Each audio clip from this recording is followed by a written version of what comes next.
हिंदुस्तान की वो 5 मुस्लिम बेटियां जिन्होंने जान की बाजी लगाकर भारत को दिलाई आजादी, जिन्हें आज भी सलाम करता है हिंदुस्तान, जिनकी बहादुरी ने अंग्रेजों को झुकाया, देश में आजादी का सूरज उगाया, जिनकी दहाड़ से कांपते थे अंग्रेज। देखिए उन बहादुर बेटियों की कहानी। भारत की आजादी में हर धर्म, हर जाति, हर समुदाय के लोगों ने कुर्बानियां दी। भारत की इसी एकता के सामने अंग्रेज भारत छोड़कर भागने पर मजबूर हुए थे। भारत 15 अगस्त 1947 को आजाद हुआ था। देश आज अपना 80वां स्वतंत्रता दिवस मना रहा है। लाखों कुर्बानियों के बाद भारत ब्रिटिश शासन से आजाद हुआ था। आज हम आपको उन 5 मुस्लिम महिलाओं से मिलाएंगे जिन्होंने जान की बाजी लगाकर अंग्रेजों की गुलामी की जंजीरों को तोड़ दिया था और भारत को आजाद कराने में अहम योगदान निभाया था। आज भी हर हिंदुस्तानी इनके नाम पर सिर झुकाकर सलाम करता है। आबदी बानो बेगम जिन्हें प्यार से पूरा देश बी अम्मा कहता था। 1850 में उत्तर प्रदेश के अमरोहा में पैदा हुई बी अम्मा ने पति की मौत के बाद अकेले 5 बच्चों को पाला और उन्हें देश की आजादी के लिए समर्पित कर दिया। उनके बेटे मोहम्मद अली जौहर और शौकत अली जौहर खिलाफत आंदोलन के बड़े नेता बने। बी अम्मा ने 1920 के खिलाफत आंदोलन को लीड किया। अखिल भारतीय मुस्लिम लीग के अधिवेशन में महात्मा गांधी के सामने बी अम्मा ने ऐसी स्पीच दी कि अंग्रेजों के पैर कांप गए थे।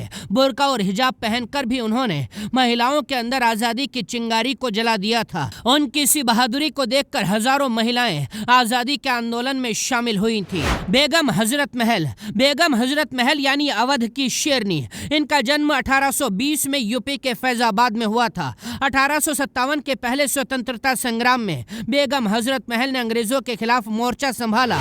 जब उनके पति नवाब वाजिद अली शाह को अंग्रेजों ने कैद किया था तो बेगम हजरत महल ने 80,000 सैनिकों की फौज खड़ी कर दी थी और शेरनी की तरह लखनऊ में अंग्रेजों से लोहा लिया था। उनके साथ हिंदू मुस्लिम एकजुट होकर लड़े थे और अंग्रेजों की सांसें उखाड़ दी थी। वो आखिरी सांस तक लड़ती रहीं। नेपाल में शरण ली लेकिन कभी नहीं झुकी। आज भी लखनऊ की गलियों में बेगम हजरत महल की वीरता की कहानी गूंजती है।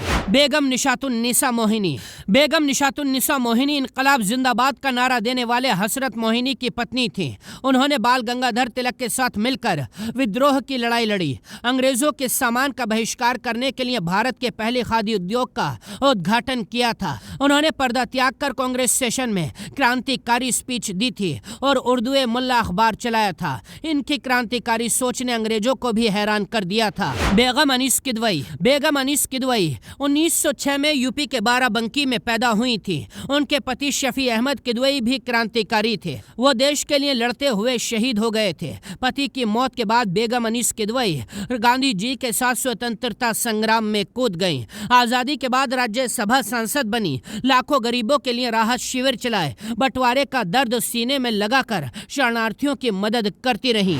बीबी अम्तुस सलाम जिन्हें महात्मा गांधी की बेटी कहा जाता था, 1917 में पटियाला के जमींदार परिवार में पैदा हुई। बीबी अम्तुस सलाम ने गांधी जी की शिष्या बनकर हिंदू मुस्लिम एकता को मजबूत किया। उन्होंने सेवाग्राम आश्रम संभाला। 1947 के बंटवारे में शरणार्थियों की सेवा की और पटियाला को भारत में शामिल कराने में अहम भूमिका निभाई। बीबी अम्तुस सलाम ने कई जगहों पर अकेले जाकर सांप्रदायिक लड़ाइयों को रोका था।